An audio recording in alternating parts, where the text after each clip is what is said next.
ಬೆಂಗಳೂರಿನಲ್ಲಿ ಪತ್ರಿಕಾಗೋಷ್ಠಿ ಉದ್ದೇಶಿಸಿ ಮಾತನಾಡಿದ ನಿಖಿಲ್, ನುಡಿದಂತೆ ನಡೆದಿದ್ದಾರಂತೆ ಕಾಂಗ್ರೆಸ್ ನೇತೃತ್ವದ ಸರ್ಕಾರ. ಕಳೆದ 2 ವರ್ಷಗಳಿಂದ ಕಾಂಗ್ರೆಸ್ನ ಪಕ್ಷ ಆಡಳಿತಕ್ಕೆ ಬಂದಾಗಿಂದ ಒಂದು ಕಡೆ ಗೃಹಲಕ್ಷ್ಮಿ ಯೋಜನೆ ಇರ್ಬೋದು, ಇನ್ನೊಂದು ಕಡೆ ಯುವ ನಿಧಿ ಇರ್ಬೋದು, ಗೃಹ ಜ್ಯೋತಿ ಇರ್ಬೋದು, ಇನ್ನೂ ಹಲವಾರು ಕಾರ್ಯಕ್ರಮಗಳ ಬಗ್ಗೆ ಕಾಂಗ್ರೆಸ್ನ ಪಕ್ಷ ಮಾತನ್ನ ಕೊಟ್ಟಿದೆ. ಸರ್ಕಾರವನ್ನು ತರಾಟೆಗೆ ತೆಗೆದುಕೊಂಡ ನಿಖಿಲ್, ಗ್ಯಾರಂಟಿ ಯೋಜನೆಗಳು ಸಮರ್ಪಕವಾಗಿಲ್ಲ ಎಂದ ನಿಖಿಲ್. ಗ್ಯಾರಂಟಿಗಳಲ್ಲಿ ಬಹುಶಃ ಅತಿ ಹೆಚ್ಚು ಹಣಕಾಸು ಹೊಂದಿಸಬೇಕಾಗಿರ್ತಕ್ಕಂಥ ಗ್ಯಾರಂಟಿ ಬಂದು ಗೃಹಲಕ್ಷ್ಮಿ.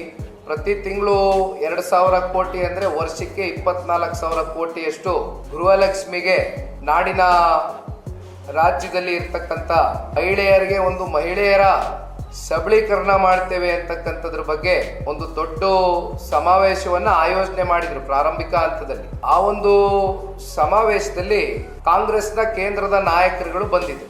ಅದರಲ್ಲಿ ಕಾಂಗ್ರೆಸ್ನ ಗಾಂಧಿ ಕುಟುಂಬದ ಕುಡಿಗಳು ರಾಹುಲ್ ಗಾಂಧಿ ಮತ್ತೆ ಪ್ರಿಯಾಂಕಾ ಗಾಂಧಿ ಅವರು ಕೂಡ ಬಹಳ ಸ್ಪಷ್ಟವಾದಂತ ಸಂದೇಶ ನಾಡಿನ ಹೆಣ್ಣು ಮಕ್ಕಳಿಗೆ ಸಾರಿದ್ರು. ಬಹುಶಃ ಕಡತಗಳು ತೆಗೆದ್ರೆ ಈಗಲೂ ಕೂಡ ಮೀಡಿಯಾ ರೆಕಾರ್ಡಿಂಗ್ಸ್ ಅಲ್ಲಿ ಎಲ್ಲವೂ ಕೂಡ ಇರ್ತದೆ, ಯಾವುದು ತಿರ್ಸ್ಲಿಕ್ಕೆ ಆಗೋದಿಲ್ಲ, ಮರೆಮಾರಿಸ್ಲಿಕ್ಕೆ ಆಗೋದಿಲ್ಲ.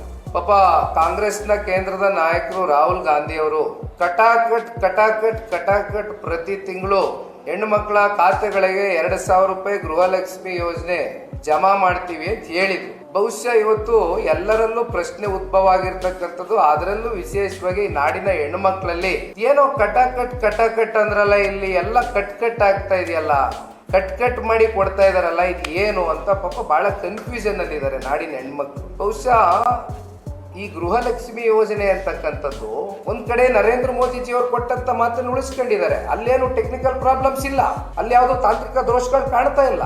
ಆದ್ರೆ ನಿಮ್ಗೆ ಯಾಕೆ ಪ್ರಾವಿಷನ್ ಮಾಡ್ಲಿಕ್ಕೆ ಆಗ್ತಾ ಇಲ್ಲ? ನೀವು ಕೊಟ್ಟಂತ ಮಾತು ಯಾಕೆ ವಾಪಸ್ ತಗೊಂಡಿದ್ದೀರಿ? ನಾನು ಕೇಳ್ತಾ ಇಲ್ಲ, ಇದು ರಾಜ್ಯದ ಹೆಣ್ಮಕ್ಳುಗಳು ಕೇಳ್ತಾ ಇದಾರೆ. ನಾನು ಹಳ್ಳಿಗಳಿಗೆ ಅಲ್ಲಿ ಇಲ್ಲಿ ಓಡಾಡ್ಬೇಕಾದ್ರೆ ಹೆಣ್ಮಕ್ಳು ನನ್ಗೊಂದು ಪ್ರಶ್ನೆ ಮಾಡ್ತಾರೆ. ರಾಜ್ಯದ ಉದ್ದಗಲಕ್ಕೂ ಈ ಪ್ರಶ್ನೆ ಎದ್ದಿದೆ.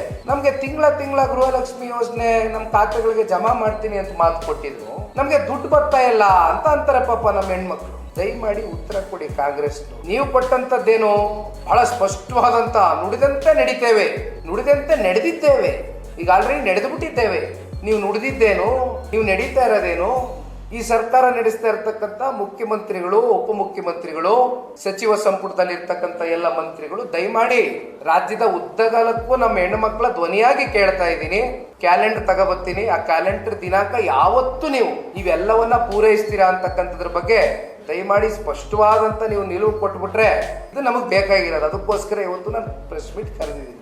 ಮಹಿಳೆಯರ ಸಬಲೀಕರಣ ಮಾಡ್ತೀನಿ ಅಂತ ಬಂದು ಬಹಳ ದೊಡ್ಡ ಘಂಟಾಘೋಷವಾಗಿ ಹೇಳಿಕೆಯನ್ನ ಕೊಟ್ಟಂತ ಕೇಂದ್ರದ ಕಾಂಗ್ರೆಸ್ನ ನಾಯಕಿ ಪ್ರಿಯಾಂಕಾ ಗಾಂಧೀಜಿ ಅವರು, ರಾಹುಲ್ ಗಾಂಧಿ ಅವರು ಕಟಾಕಟ್ ಎಲ್ಲ ಕಟ್ಟಾಗಿ ಬರ್ತಾ ಇದೆ. ಅದು ಯಾವಾಗ ಬರೋದು ಗೊತ್ತಿಲ್ಲ. ದಯಮಾಡಿ ಈ ವಿಷಯಕ್ಕೆ ಸಂಬಂಧಪಟ್ಟಂತೆ ಕಾಂಗ್ರೆಸ್ನವರು ಉತ್ತರ ಕೊಡಬೇಕು. ಇಲ್ಲದೆ ಹೋದ್ರೆ ಜನರ ಪರವಾಗಿ, ನಾಡಿನ 7.5 ಕೋಟಿ ಕನ್ನಡಿಗರ ಪರವಾಗಿ ಅನಿವಾರ್ಯವಾಗಿ ನಾವು ಬೀದಿಗಿಳಿತಕ್ಕಂಥ ಒಂದು ಪರಿಸ್ಥಿತಿಯನ್ನ, ವಾತಾವರಣವನ್ನ ನೀವೇ ನಮ್ಮನ್ನ ದೂಡ್ತೀರಾ ಅಂತಕ್ಕಂಥದ್ದು ನಾನು ಬಹಳ ಸ್ಪಷ್ಟವಾಗಿ ಹೇಳ್ತೀನಿ.